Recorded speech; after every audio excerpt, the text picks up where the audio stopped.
I'm not going to pick on you, I swear. Okay.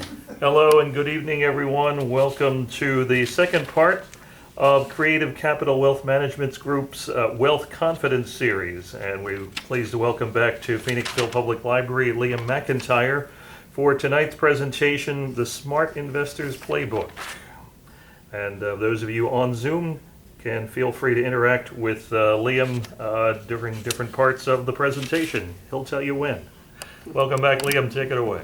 All right, thank you all for joining me. My one in-person unfortunate victim still here in the library, and for everyone at Zoom, thank you. Again, if you went to the class I did 2 weeks ago and you're back, very glad to have you back. And then for anyone new, again, my name is Liam McIntyre, local to the area. I'm currently a financial advisor at Creative Capital Wealth Management Group over in Chester Springs. And for you guys as well, definitely appreciate you spending your evening with me today. So last week we looked at a little bit of goal setting and some good budgeting, some tips to tackle debt. But really what we're looking at is hopefully last week we went through some of our goals. And then we looked at some account types that might be able to help us achieve those goals. Because every goal has a time frame of when I got to get it, and it has a dollar sign of how much money I need to do or how much money I need to have to be able to achieve it.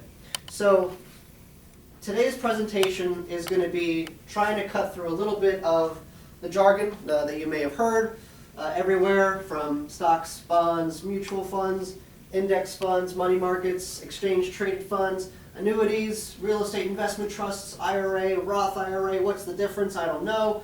Rollovers, contributions, RMDs.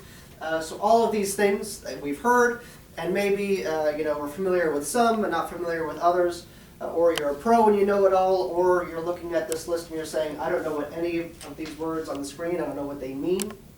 Today's class is to sort of talk through not just the account types, but a little bit of the investments, to sort of cut through that jargon, and hopefully you end the night here with more of a deeper understanding of what these things mean.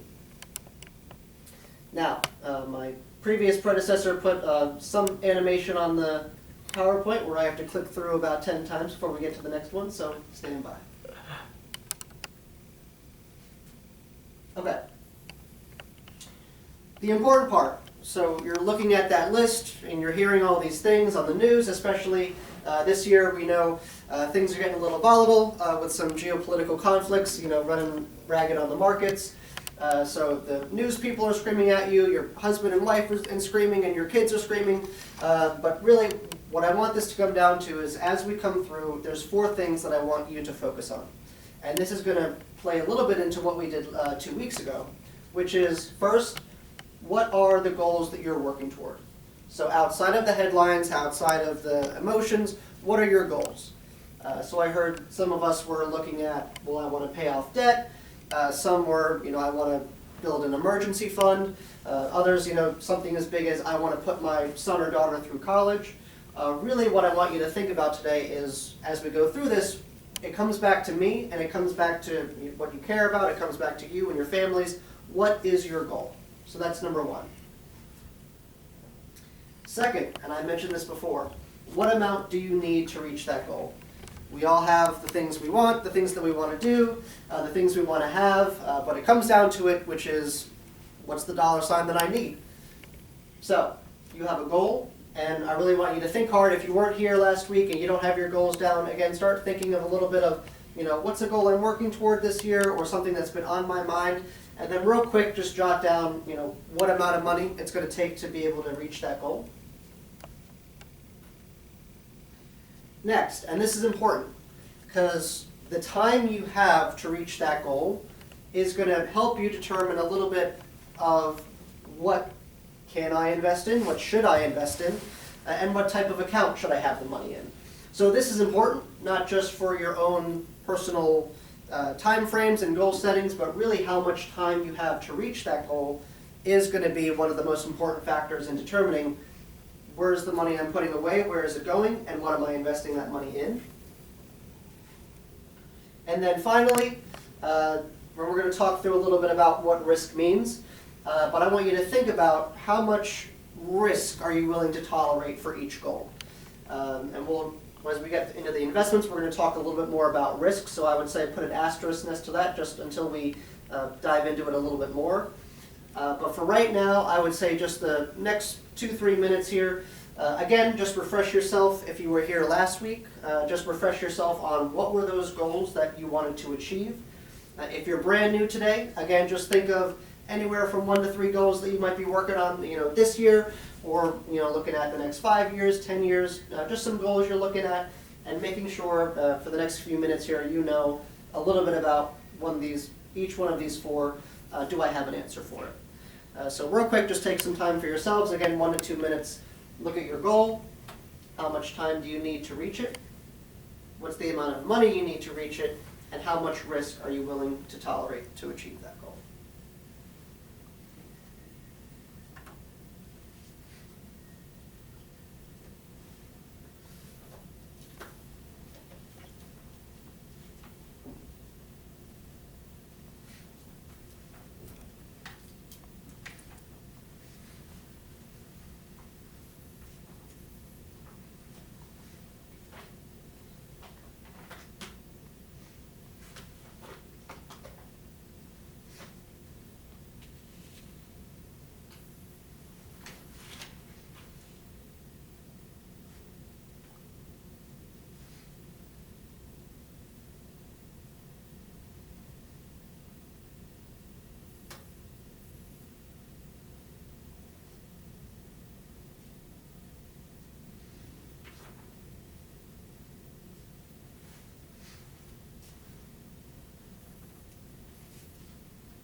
All right, so hopefully at this point, everyone has at least one idea down, at least one goal.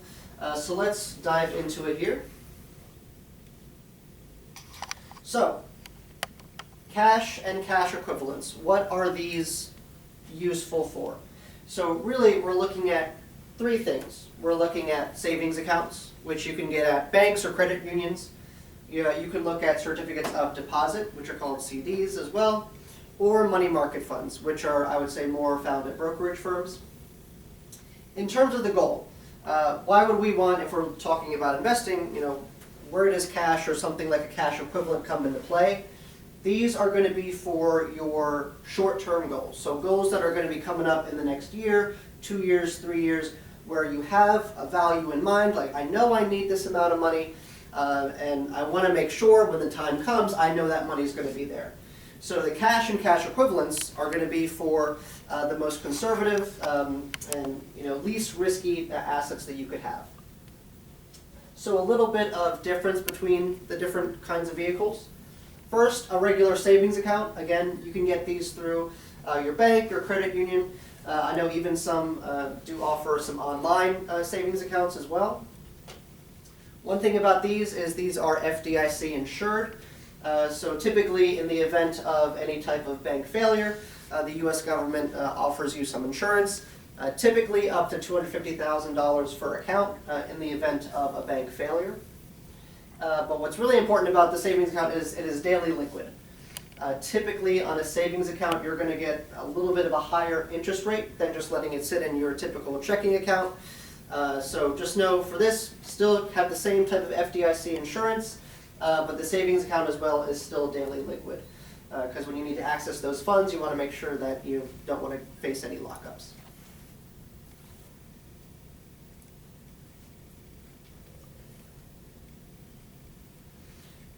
Next, let's take a look at CDs. These are called certificates of deposit. Typically, you can also find these at a bank or a credit union. Like a savings account, there will typically be a fixed interest rate. So when you go and purchase the CD, you'll know, and it should say up front, if you were to purchase this CD, this is the interest rate you're going to get for it. Like a savings account, most, again not all, but I would say most CDs are also FDIC insured. But here is the difference. A CD typically has a period of anywhere from 3 months to 5 months, where you're essentially, giving the bank your money, you're loaning your money, and the bank is saying, okay, you're going to keep this money with us for this amount of time, whether it's 3 months, 6 months, 1 year, whatever the term of that CD is. The bank says we're going to give you that interest rate, but you gotta park your money with us for that time period. If you try to access that money beforehand, that's not saying that they're not going to give you your money. It's just that, let's just say I buy a 2-year CD, and 1 year into the term, I have an emergency and I have to access those funds. You know, my car broke down, I got to buy a new engine or something, an alternator, something super expensive that we've all faced, and I need the money now. Okay, I have the CD, you know, but I have to tap into it. Could you? Yes. Just know that if you try to access the funds or withdraw the funds before that set term, they're likely going to hit you with some type of early withdrawal penalty.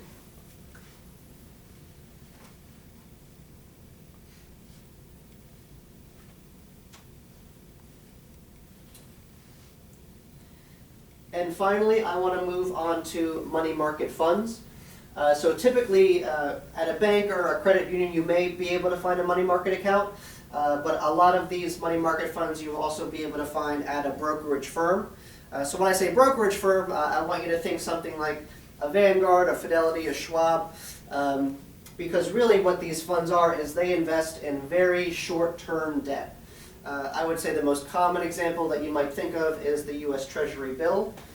So very short-term debt, it's highly liquid. One thing that I want to stress in terms of a difference is because these funds are typically held outside of the banking system, because now you're getting onto the brokerage platform, typically these funds are not FDIC insured. However, money market funds are still one of the most low-risk conservative investments you could have. Even during the 07-08 financial crisis, typically money market funds, the managers are designed for the portfolio to keep that money market fund share value at $1 a share. Even during the COVID, even during the financial crisis, money market funds typically still keep to that $1 a share price range. So typically, again, they're not FDIC insured, it's not bank cash, but again, money market funds are still one of the most conservative, and if you want to say safe investments, you can, because they're really designed to be liquid and keep that $1 per share value.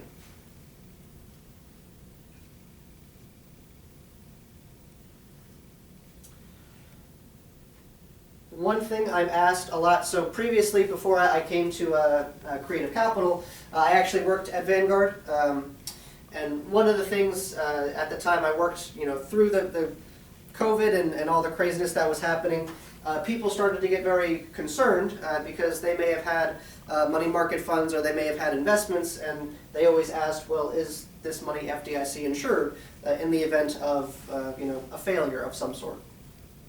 So while money markets, again, they're not FDIC insured, typically a brokerage firm will offer what is called SIPC protection, SIPC.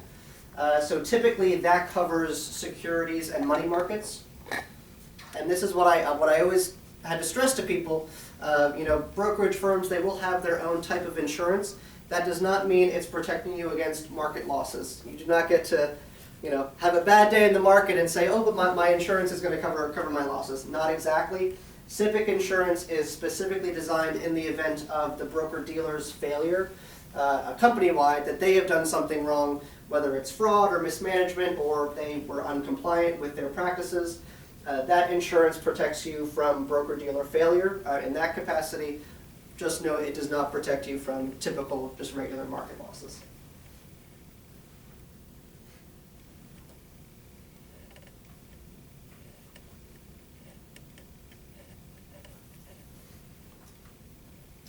And I want to pause here for the first, I would say, major section. Again, cash and cash equivalents, best for your short-term goals, because, let's just say, for example, down payment on the house or the car is going to be coming next year. I want to make sure if I need $10,000 for that down payment, in 1 year, I want to make sure I can go to my bank or my credit union and I know my $10,000 is there. So I'm going to pause here, first, just if there's any questions on what we've covered so far. And feel free to unmute or type in the chat. And if you're on Zoom, I'll see the chat pop up on the screen.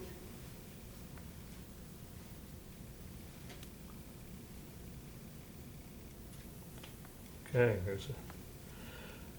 So Sarah asks, are the rates for savings accounts and money market funds usually comparable.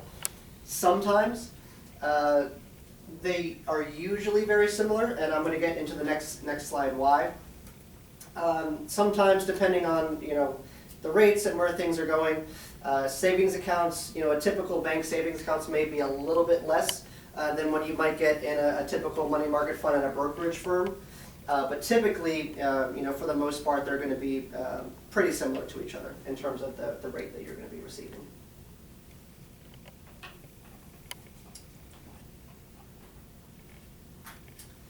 Now, the only difference is both money markets and savings accounts, again, they're the most liquid. So you can get out of savings accounts and money markets anytime. Where banks get to play a little bit are in the rates that they give certificates of deposit. Because we live right now where a rate may be something today, but do people think rates are going to go down in the next 2 years, 3 years? Do people think rates are going to go up in the next two or 3 years? So that's where CDs, it's a little bit more of a determination where if I get a short-term or a long-term CD for an interest rate, if they can play, I'm going to give you a slightly lower interest rate, but if you think maybe interest rates might be rising in the future and you might be able to get a better rate, well then there's a bit of a trade-off, because now you have to think about what might I get. If I'm 2 years into that term, is my interest rate still in a good place where the environment is, or have things changed? So again, money market funds and savings accounts will rise and fall typically as interest rates rise and fall. Whereas CDs, let's just say, for example, I buy a 5-year CD today, the rate I get today is going to stick for that whole 5-year term. So that's the only one thing that you want to consider for a CD.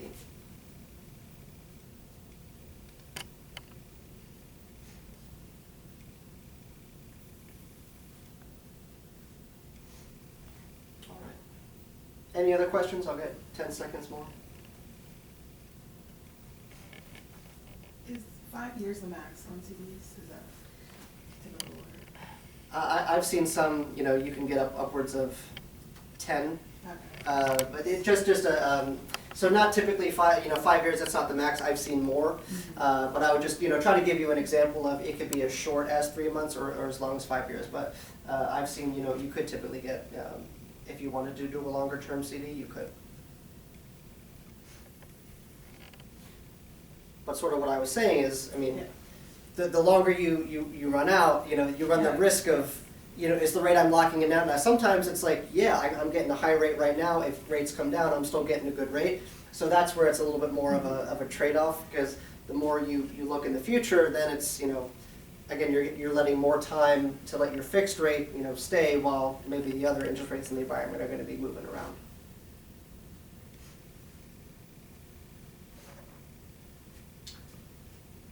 All right. So real quick, just because I want to have you leave here, interest rates have been, very big in the headlines, at least for the past year, and it looks like it's still going to be for this year. So I finally want you to understand, why is everyone, why is everyone talking about the Fed and the interest rates? Because really, how are rates determined? It comes down to the Federal Reserve. So the rate you get on your savings account, the rate that we get on money markets, the rate you get on CDs, it really comes back to what is the Fed doing with what's called the federal funds rate. Now this is the rate that banks charge each other for very short overnight loans. And this is really, it's a baseline interest rate. Banks are involved not just in retail transactions, but businesses, governments. So the money that they can lend to each other and the money that they can move, that rate, that's why that federal funds rate is sort of that baseline interest rate that sets the tone for borrowing and saving across pretty much the entire economy, from the individual consumer to the business to the government. So really, how are rates determined when you're looking at, why is my money market paying this right now versus 3 years ago it wasn't. Really, it's due to what the Federal Reserve is doing with, when they say they're raising or they're lowering interest rates, what they're really talking about, they're raising or lowering what's called the federal funds rate.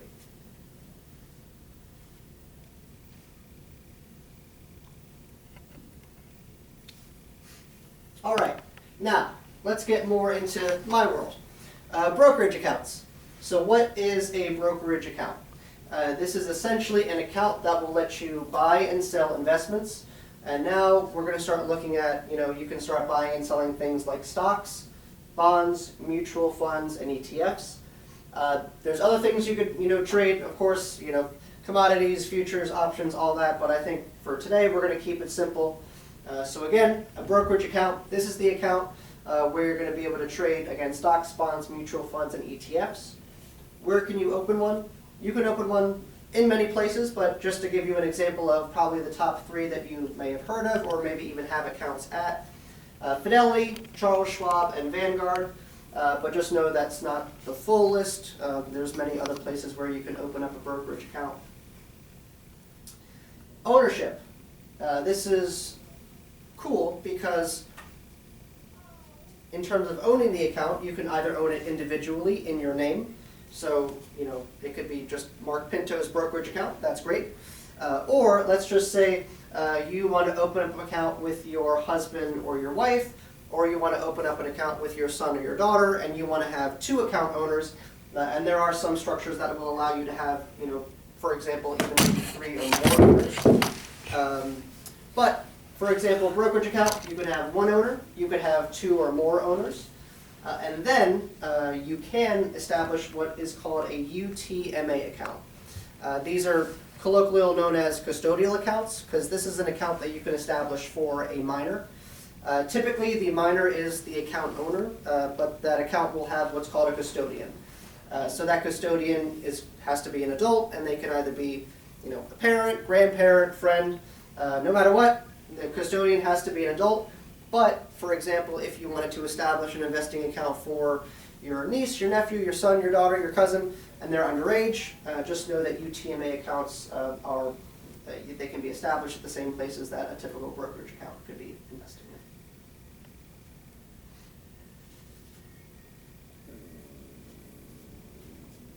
in. Now, I got this question a lot at Vanguard. Individual brokerage accounts are easy, joint accounts are easy.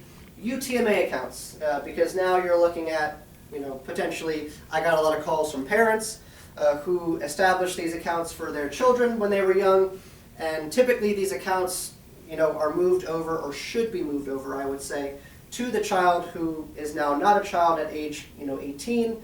Although there is some flexibility, some states allow you to determine an age up to age 25. But regardless, at some point, the account essentially gets frozen until it is transferred into the name of the account owner, which was the child. So I would get a call from a frantic mother or father the day before their child's birthday saying, my son or daughter is going to turn 18, they have all this money, is there anything I can do to keep it from them? Not necessarily. Just understand with these accounts, the account owner is originally the child. And when they turn 18 or whatever the age is, 21, 25, and that account has to be turned over, that is legally their property. And there's sometimes not a lot of guardrails you could put on it. It's a brokerage account. They can take that money and invest it wisely, or they could take that money and buy a Rolex and a BMW. Can't really determine what happens after that. Then they would say, oh, well, I'm just not going to tell them about it, I'm going to hide it. Okay, well, that's on you and your family dynamic. I'm not here to give you any counsel on that. But one thing just to note with the UTMA account, at some point, the child, whether it's the age of 18 or, again, sometimes you could determine an age up to 25 depending on the state of residence. At some point, that account does have to get turned over to the account owner once they come to a certain age.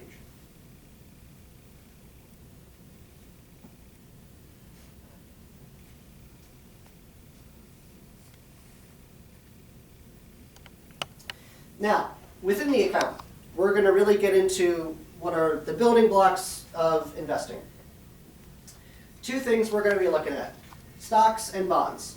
So when you look at a stock, you might also hear the term equity. This is ownership in a company. And you, as the stockholder or the equity owner, benefit if the company grows. So for example, major names you might know, Coca-Cola, Apple, Tesla, Nvidia, Microsoft, all of these are public companies that right now, if you wanted to buy a stock in it and be a shareholder in it, you could. Now with a stock, there is higher return potential than simply sitting in your cash or your money market or your CD.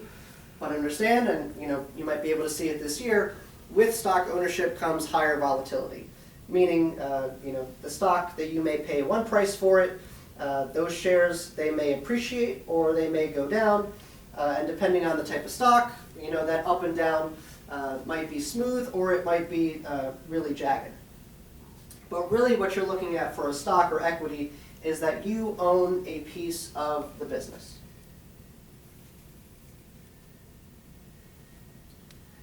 Now, we're going to now look at a bond.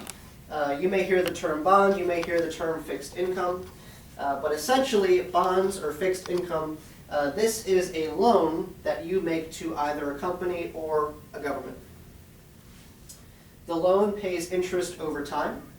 So typically, if you were to buy a bond, you buy the bond, you make the loan. That bond, pays you either monthly or quarterly interest, or sometimes annual interest. But again, a bond or fixed income, it is a loan. With this comes, compared to stocks, lower risk, but generally a lower return. So for a bond or fixed income, just know you are the lender. You are not the owner of the company or the government. And really what we're looking at between the stocks and bonds, the core concept of investing is going to be risk versus reward. And when we looked at the earlier slide when I was talking about goals, one of the questions that I asked you was, well, how much risk are you willing to assume to achieve your goal? Now, risk versus reward. Higher risk, typically, if you're looking at a stock, that means more up and downs. Which means I invested $10,000 today. If my stock is really risky, it might be worth $2,000 tomorrow, and I feel like I'm going to throw up and my stomach's going to come out of my chest. Or I look at $10,000 and the next day I have made $50,000, and then I'm down to $2,000 the next day. So it typically means higher risk means you're willing to assume I can emotionally handle those ups and downs. But with that, for that trade-off, I'm typically expecting a higher growth or a higher return. Versus, let's just say, for example, I don't have that appetite. That's not me. I don't have the emotion for it. I don't want to look at my account and see it bouncing around all over the place. I could assume lower risk and I have more stability, but that will typically come with lower growth. So for example, simply, they say invest in stocks for more growth. However, you're assuming more volatility, and you invest in bonds for typically more stability, but you're giving up some of that growth there for bonds.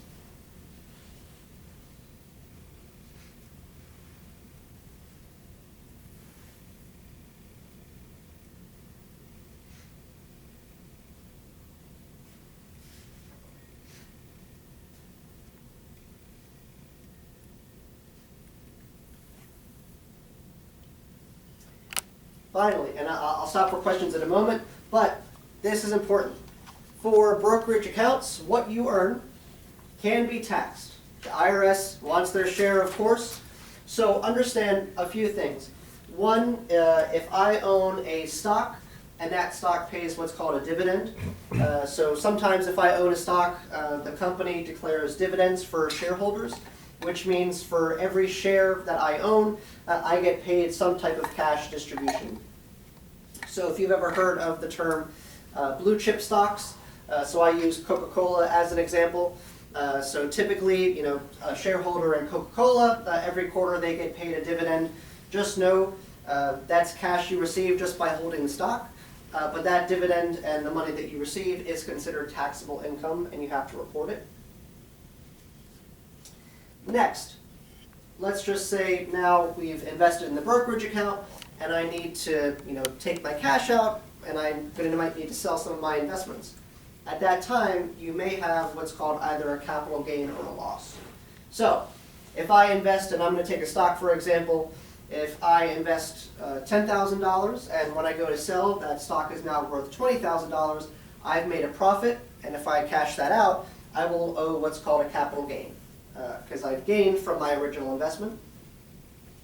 Versus if I paid $10,000 for a stock and 2 years later, that $10,000 is now $5,000, and I go to sell, that is what's called a capital loss.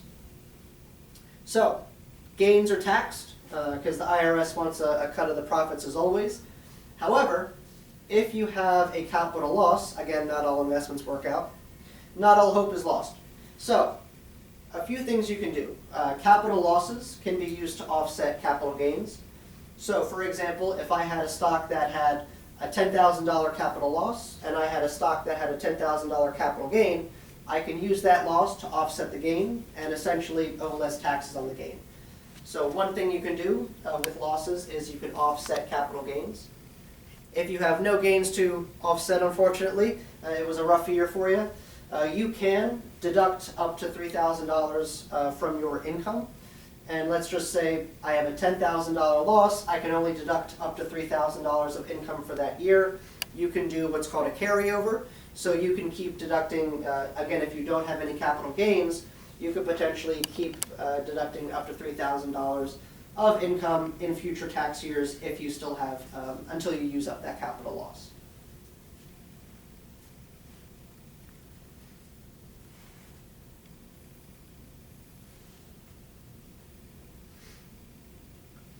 And the final note, because I want to get back to gains, because when we're investing, we're being smart, we're making good choices. Let's talk about gains.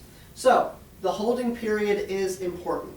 So if I have a gain, the IRS is going to look at, what was the time that you held that investment, or you held that stock, or whatever that is, the investment you held. If it's short term, and short term to them means you held it for under a year, that gain is taxed at ordinary income rates, and typically these are one of the highest rates that you would be taxed at. Versus if I held it for what's called long term, meaning I held it for at least a year, and I went to go sell it and I had a gain, you get taxed at a capital gains rate, which is typically, again, lower than an ordinary income rate. So essentially the long-term gain is taxed at a lower rate compared to if you did it on the short-term basis. So typically this is used as an incentive for folks to hold assets at least for a year. If you're going to have a gain, that way you could potentially get that lower capital gain rate if you were to sell and get taxed on it.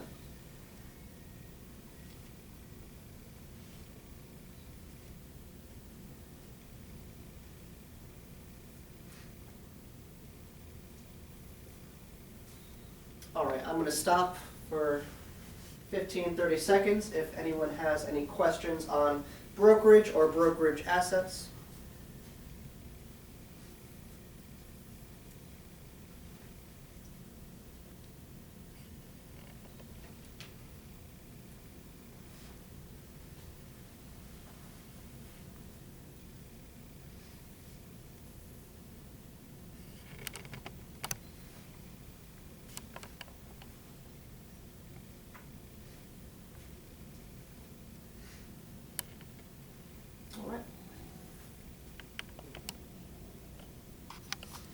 So let's move into retirement. I want to start off with the IRA. So the IRA is called the individual retirement account. There are multiple different types of IRAs, but I say for today I want to focus on the top two that you'll probably either have or at least are aware of, is the traditional and the Roth IRA. So essentially IRAs are brokerage accounts. However, they do have some special tax advantages designed for your retirement. So, IRAs, every year the IRS comes out with what's called a contribution limit. So IRAs, unlike brokerage accounts where you can put as much money in your brokerage account as you would like, IRAs are typically capped with the amount of money each year that you could put into them. And that's called a contribution. Now, depending on, again, your income level, once you start getting up to the higher income levels and tax brackets, sometimes they start phasing out the amount you can contribute, and even sometimes if you make above a certain level in income, they disallow contributions entirely. But just know that money going in is called a contribution. Now for a traditional IRA, that money you put in is tax deductible. If I put $2,000 into my traditional IRA for that year, I get to deduct that off of my income for that year. Within the IRA, you can continue to invest in the same things that you might in a typical brokerage account. Stocks, bonds, ETFs, mutual funds. I know we haven't gotten to those yet, but we will. Within the account, you can buy, you can sell, you can trade. As long as it stays in the IRA, your investments grow tax deferred. So dividends, capital gains, everything, as long as it stays in the account, everything is tax deferred. You do not owe taxes on it yet, except in retirement. Once you reach retirement age and you now start looking to take money out of the account, at that point, that is when the distribution will become taxable, and the money you take out of the IRA is taxed as ordinary income. So essentially, the traditional IRA is tax deferral. If I'm choosing the traditional, I'm choosing to not pay taxes now, and then wait, in retirement, once I start taking the withdrawals, at that point the money is taxed. And then we're going to compare that with what's called the Roth IRA. So Roth IRA is still subject to contribution limits. Contributions are after tax, meaning you cannot deduct the amount that you contribute to the Roth. It goes in as taxable funds. The investments still grow tax deferred and tax free. But here's the major benefit of the Roth IRA that the traditional doesn't have. Typically, and now this is going to be under certain conditions, again, the conditions are likely that the Roth has been established for at least 5 years, and you've reached the retirement age, which is right now deemed 59 and a half. As long as you've met those conditions, the Roth IRA, those withdrawals, you can take tax-free.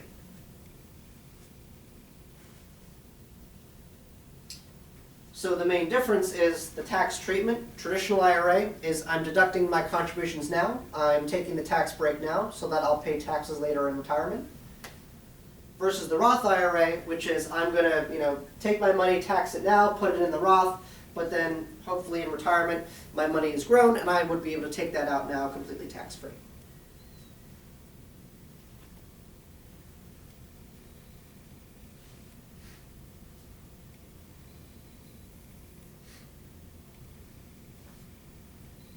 Any questions on, and I'll stop here too, questions on traditional versus the Roth IRA? I'll wait for a couple, 15, 30 seconds here.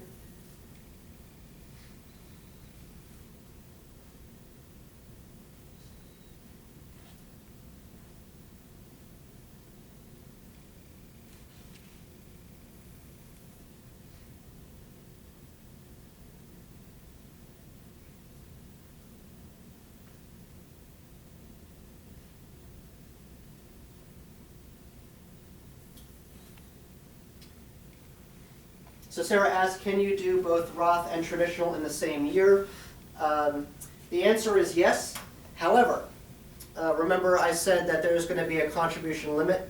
So for example, 2026, for someone like myself, I can contribute $7,000 to an IRA. That does not mean that I can contribute $7,000 to my traditional and $7,000 to my Roth. So the contribution is among all of your IRAs. So just know that you can do both. You can contribute to both a Roth and a traditional, but you cannot go above that full limit. So you may be able to do $4,000 in one and $3,000 in the other, or mix it out however you want. But for the contribution and the IRA, it's not per account. That limit is across the board, regardless of what IRA you have. You can certainly do both, but you still have to. You can't go over that limit for that year. That's a good question.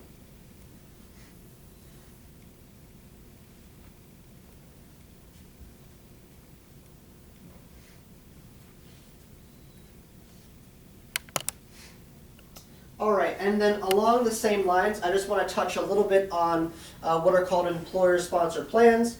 You may know them as the 401k or 403b. And essentially how these work is your employer, you're typically set up through your employer, and you contribute either a fixed dollar sum or a percentage of your income each paycheck.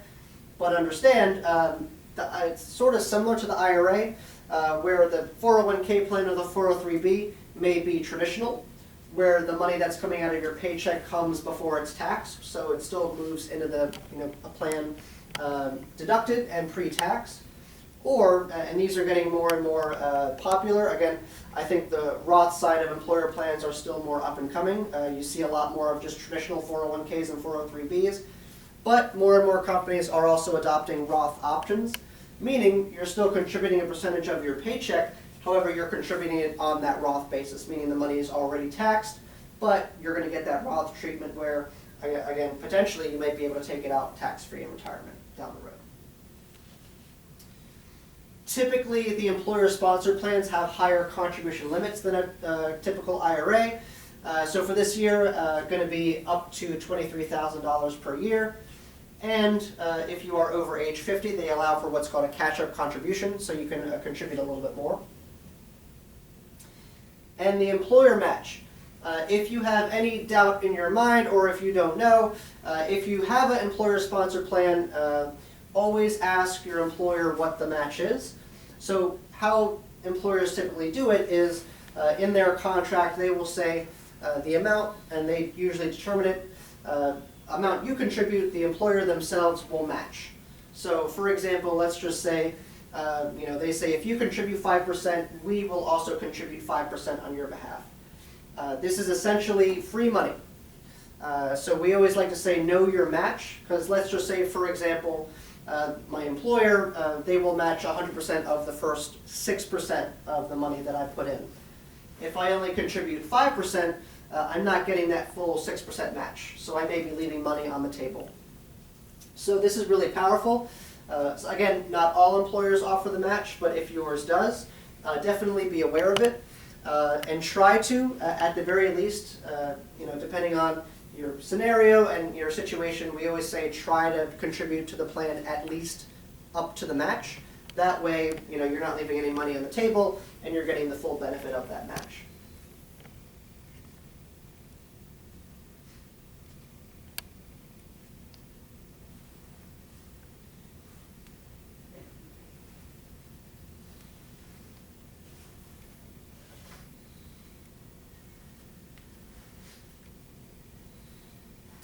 And what I want to do, because typically, I want to talk a little bit about right now what are called pooled investments. Again, all of these things that I'm going to talk about right now, you can invest in a typical brokerage fund. But I would say most people, at least for myself, when I did not come from investing. I didn't study it in school. I sort of fell into it. But essentially, I was working at Wegmans. And when I worked at Wegmans, I got my first 401k. And really, when you look at pooled investments, most people, are introduced to them through their employer plan or something like that. So, I want you to think about mutual funds, exchange-traded funds, and target date funds. Think of these like a pre-built portfolio. You're buying a fully stocked basket of stocks and or bonds instead of picking the individual stock or bond yourself. So essentially how these works is the mutual fund, let's just say, for example, that it invests in the S&P 500. So the S&P 500 is an index of the top 500 companies in the United States. If you buy one S&P 500 mutual fund, that fund invests in the individual stocks of those 500 companies. So with one fund, I may get access to hundreds, sometimes thousands of different stocks just through one fund. So for example, if I buy, the S&P 500 mutual fund, I may get access to, NVIDIA, Microsoft, Apple, Coca-Cola, Pepsi, all of that. So it's a pooled investment, meaning in one fund, that fund manager in that portfolio may invest in, again, hundreds, sometimes thousands of stocks. And potentially, within the portfolio, they may also include bonds. So there are just pure stock mutual funds where they're just investing in stocks. There are pure bond mutual funds where they're just investing in bonds. Or, depending on what the fund is and what the objective is, they may do a mix of both. You're going to hear mutual fund and exchange traded fund a lot. They have very minor differences, but essentially they work the same, which is I'm going to buy a share of this fund, and by buying that share, I'm getting access to that fund's portfolio, which may include tens, hundreds, or thousands of different investments. And then, again, I added this in the employer section because typically in an employer plan, you may see what's called a target date fund. And this is a fund that holds a mix of stocks or stock funds for growth and then bonds for income and stability. And typically you choose a date that would be around when you would retire. So for example, if I'm going to retire in 2060, or I think, in 2060 I'll be around the age where I'm going to probably be retiring, I'm going to choose the 2060 target date fund. And how it works is, right now in 2026, right now 2060 is a long ways away. The fund right now is more aggressive, meaning it's going to invest more in the stock portion of the portfolio, because right now are going to be those, high risk, high growth, high flexibility years. Versus, let's just say it starts getting to be, 2055, 2058, and that retirement date is starting to approach. The fund will automatically switch to a more conservative allocation. So it'll probably move some money out of the stock portion and start buying more and more of the bond allocation. Because come retirement, that money might be needed. So if it's still heavily invested in stocks, again, that's going to be a little bit risky. So the target date, it's a typical set it and forget it. It's going to work for you without you having to think about it. But it's going to be, the closer you get to that retirement date, the more conservative the fund is going to be and probably switch into more of a bond type portfolio.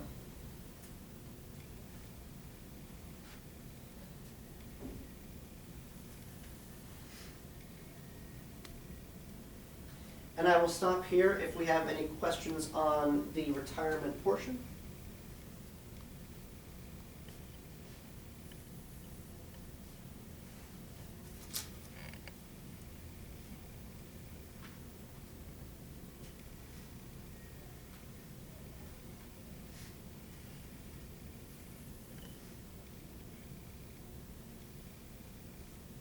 And as we're waiting, I want to address Sarah's question from last time is, can I contribute to both a Roth and a traditional? You can. Another question I get a lot is, I have an employer plan, can I also contribute to an IRA? Yes, you can. So the contribution limit for the employer plan is specific to that employer plan, and the contribution limits for IRAs are separate to IRAs. So you can contribute to both.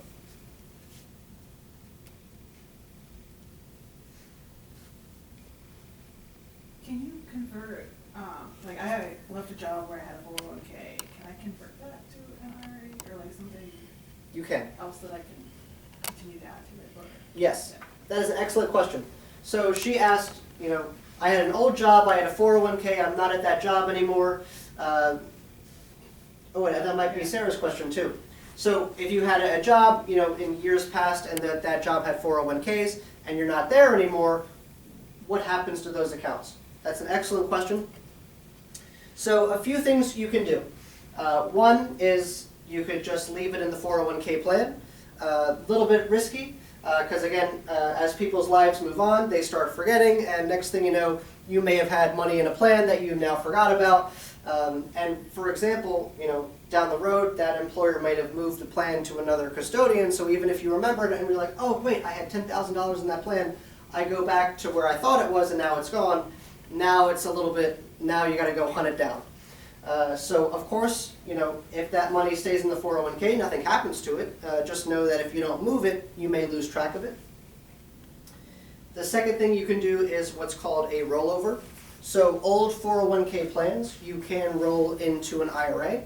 That way, it's an IRA that you're either managing or having an advisor manage, but it's getting the money out of the 401k and into an IRA that you're in control of. You can do multiple rollovers, so let's just say I had 2 old 401ks and I want to roll both over. You can, and you can roll them right into the same IRA. One thing to be mindful of is if the 401k or the 403b, whatever the plan is, if there was a pre-tax traditional portion and a Roth portion, you don't want to combine them into the same type of IRA because there's different tax treatments. So any portion of that money, that is pre-tax or traditional, you would move into a rollover into a traditional IRA. And then any Roth portion of that money, you would roll into a Roth IRA.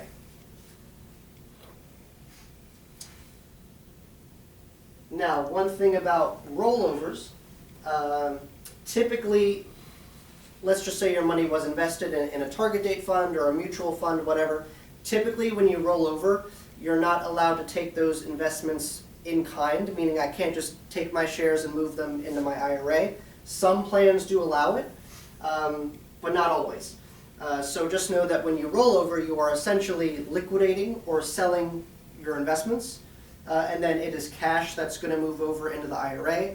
And then from there, which is where a lot of people not mess up, but you realize that there's more to be done. The cash moves in the IRA, that cash then has to be invested back into something so that it starts getting reinvested. So just know that a rollover, you're typically going to be moving what was in the old 401ks as cash into the IRA, but this is the most important part that people miss, is you got to make sure that cash gets reinvested somewhere.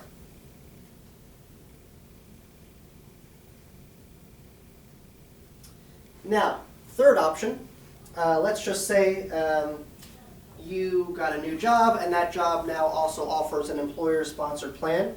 You may potentially, and again it's going to depend on what the plan allows, but most plans will also allow rollovers into the current plan itself.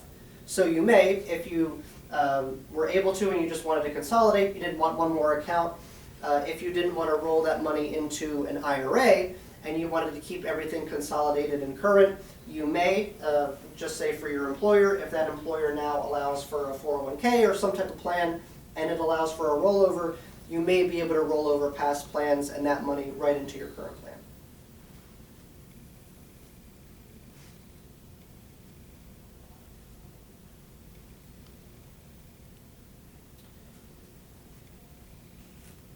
Important to note, rollovers are typically not taxable events because you're going like to like. That's why I said pre-tax has to go to the IRA or a traditional IRA, and the Roth has to go to a Roth. So typically, as long as you go from like kind to like kind, you can roll over as much money as you'd like. It is not a taxable event at that point. Typically, rollovers, direct rollovers, are not taxable.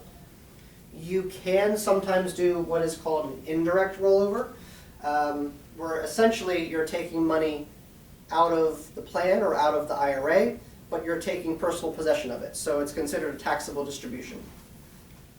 As long as you get it back into the plan within, typically there's a time frame, typically it's 60 days that you got to put the money back. And if you do that, you'll be able to avoid the taxes. But let's just say, for example, you do an indirect rollover, you take the funds, and you forgot that I had to put them back in the IRA, and now it's day 61, you would owe taxes on those funds. So typically, when we're advising on rollovers, we say try to do just the direct route. And direct means you're not taking possession of the funds. If my plan was at Vanguard and my IRA is at Fidelity, and there's a way you can work with these institutions to do it, but Vanguard is sending the check directly to Fidelity, I'm not touching the funds. On the off chance that they do send you the check, as long as the check is made out to whatever the institution is that holds your money, it's going to that institution, it's not being made out to you personally. So that's why we want to know the difference between direct rollover, meaning you're going from institution to institution, versus the indirect rollover, where if you're taking personal possession of the funds, you got to be aware of more of that time frame to get the money back into the appropriate account.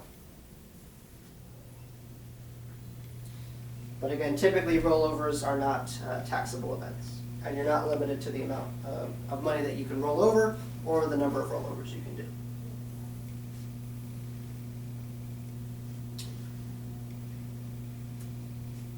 One more thing that I wanted to note is these accounts, IRAs for example, typically an employer plan, your employer chooses the sponsor, whether it's at Vanguard or whether it's at Empower, and typically employer plans you cannot move, even if you're like, I can't stand Empower, they don't answer my calls, I can't figure out the website, and I want to move it, you typically cannot move an employer plan.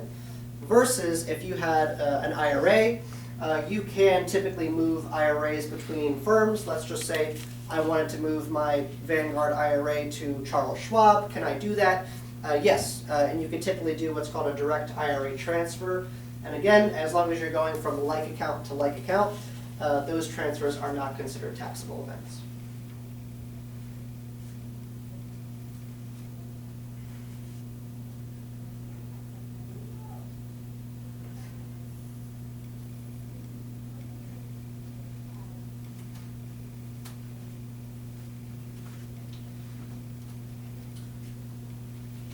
All right, and we have one more in terms of a goal. I know sometimes education is on a lot of people's minds. So the 529 plan. These plans are designed specifically for education savings. And again, there's contribution limits and some rules, but I want you to think about the 529 plan like an IRA, where I'm going to contribute money, and that money, within the 529, you may be able to invest in mutual funds, in ETFs, in stocks and bonds, and you may be able to grow that money.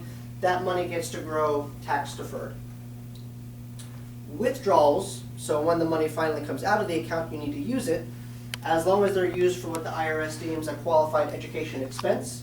Over the years, if that money produced income and grew and you had gains, as long as you use that money for a qualified education expense, all those gains and those withdrawals may be able to be tax-free.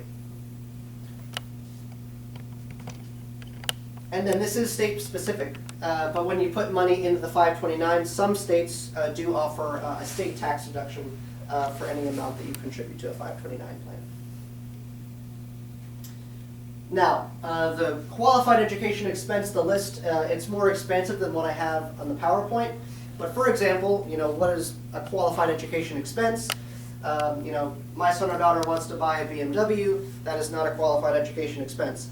What the IRS is going to be looking at is, are you using the money for, tuition is a slam dunk, room and board, books and supplies, computers or internet access. So really you're looking at, again, qualified education expense. The IRS website, you can look or Google qualified education expense. You can get a more expansive list. And they've really been being more flexible with what you can claim as a qualified expense. So check that out. Finally, flexibility. Let's just say down the road, your son or daughter, your niece or nephew, they're 18 and they're like, I want to go travel the world and I want to go build my business and I don't want anything to do with education. And you have all this money in a 529 plan and you don't know what to do with it. You can change the beneficiary.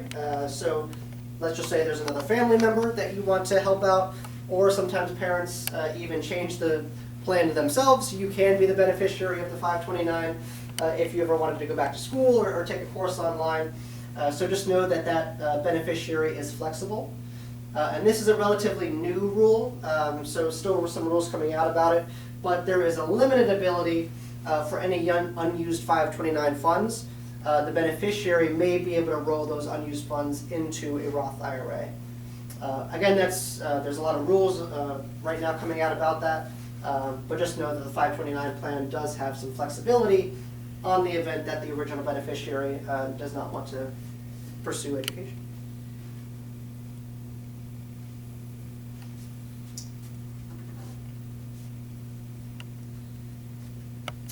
And I want to end with just some of how I come back to investing. Again, sometimes the industry, it's designed to confuse you. It's designed to sometimes throw words and phrases at you that are, again, meant to confuse you. And just so you give your money to someone and you say, you handle it. I don't have time to deal with all these things that people are telling me. Or I don't have time to invest, or I don't know what I'm doing. But really, I come back to these three things to try to ground people. First, time in the market beats timing the market. So I always sort of have the analogy of jumping in the pool. You know the water's cold, but you see the kids over there playing. You really want to have fun, but you're scared to jump in the pool. When do you do it? And you're walking up to the edge, and then you're coming back, and then you're walking up to the edge, and you're going back. There's always going to be a headline, there's always going to be doom and gloom, there's always going to be something happening. If you really followed that, you would be throwing up your hands and putting your money under your mattress. But really, over the long term, the more time you spend in the market, the higher the likelihood of market returns. So in my practice and what I do, I'm not a stock trader. I don't have any stock picks. I don't follow that daily. I know that I need to get money into the market and I need to get money working. And I know it's going to be rough this year, but the longer time I have in the market, the higher likelihood I'm going to have a return. So one, time in the market beats timing the market. Second, one of my favorites, John Bogle. And you can see, I like seeing patterns. Like when I see the big guys say the same thing, I'm like, okay, well, we might be onto something. Time is your friend, impulse is your enemy. So thinking about, again, I'm investing. I don't want to think about making any decisions on impulse, or like the amount of times I've heard my friend told me about this stock. It was really exciting. I got really excited, and I lost $2,000 on it. Like if you have that impulse and someone's pushing you to do something, it has to happen now. I would just say have a little caution. Time is your friend. Sometimes investing is very boring because, and it's going to come down to the third one, compound interest is the eighth wonder of the world. He who understands it earns it. He who doesn't pays it. So compound interest, what is that? So I'm going to take just the sort of savings account CD example. I have $1,000. That $1,000 earns interest at a rate, and then I get paid my interest. I now have $1,100. The next interest payment is now assessed at the higher rate, and I might get even more interest that time. Now I have a higher balance. The interest is assessed again, and then it just keeps compounding. And you can do that both with the sort of cash or cash equivalents, but you can also think about in terms of just regular stock market exposure and stock market returns. Really, I invest in stock. That stock appreciates, and I get dividends and I get interest. I now have more shares, and then I might be able to get a higher dividend payment the next time as things appreciate.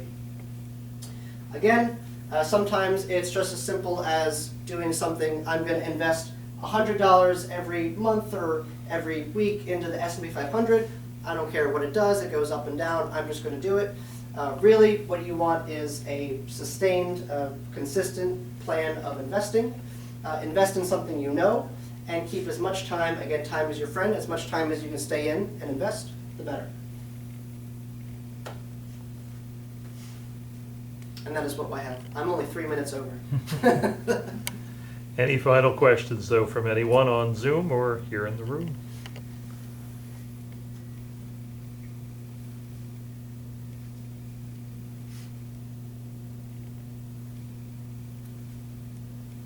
If you do, and I forgot to put this up last time, but my email is there. If you would ever like to shoot me a question or anything else that I would be able to clarify, please don't hesitate to reach out. And if you want to learn more about Creative Capital, our website is there. But I'm always happy to answer questions if you want to talk. My email is there, and I am also listed on the website, so you can find me a lot of places. All right. Oh, we have something here. Yes, it was a thank you from Sarah. Thank you. All right, thanks for joining us again, and hope to see you next week as well for part 3, the new frontier of investing. Thanks again, Liam. Good night, everybody. Thank you.